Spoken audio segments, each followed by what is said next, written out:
You could shoot anything you wanted for a price, even the elephant, but Bernard tended to discourage the practice.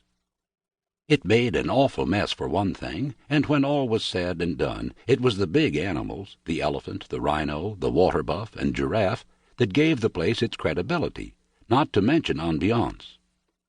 They weren't exactly easy to come by, either. He still regretted the time he'd let the kid from the heavy metal band pot one of the giraffes, even though he'd taken a cool $12,000 to the bank on that one.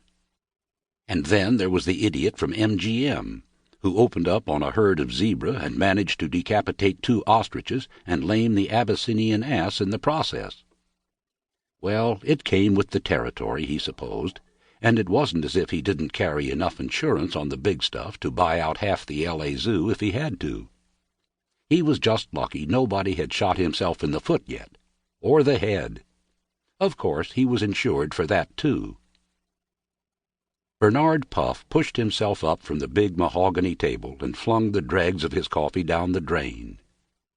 He wasn't exactly overwrought, but he was edgy, his stomach sour and clenched round the impermeable lump of his breakfast cruller, his hands afflicted with the little starts and tremors of the coffee shakes.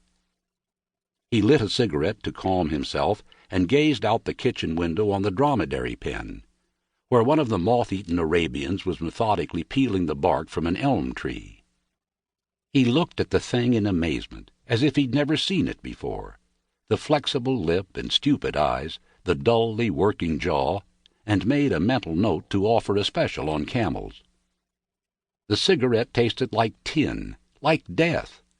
Somewhere a catbird began to call out in its harsh, mewling tones.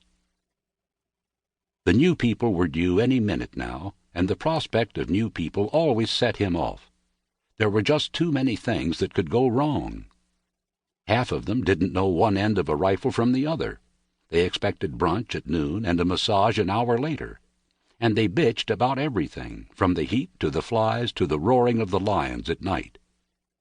Worse, they didn't seem to know what to make of him, the men regarding him as a subspecies of the blue-collar buddy, regaling him with a non-stop barrage of licorice grins, dirty jokes, and fractured grammar, and the women treating him like a cross between a maître d' and a water carrier.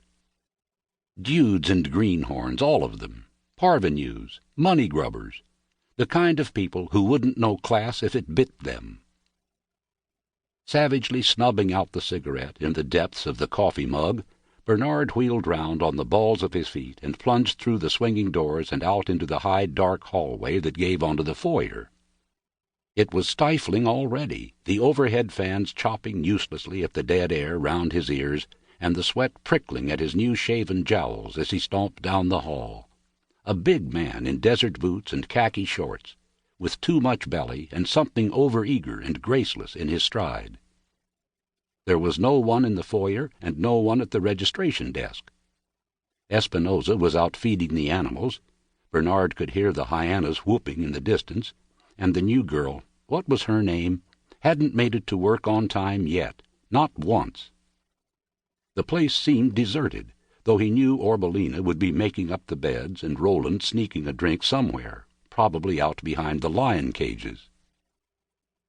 For a long moment Bernard stood there in the foyer, framed against a bristling backdrop of kudu and oryx heads, as he checked the reservation card for the 10th time that morning.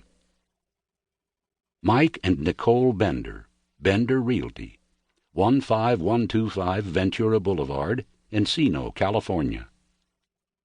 Real estate people. Jesus! He'd always preferred the movie crowd, or even the rock and rollers with their spiked wristbands and poof hairdos. At least they were willing to buy into the illusion that Puff's African game ranch, situated on 2,500 acres just outside Bakersfield, was the real thing. The Great Rift Valley, the Ngorongoro Crater, the Serengeti. But the real estate people saw every crack in the plaster, and all they wanted to know was how much he'd paid for the place and was the land subdividable.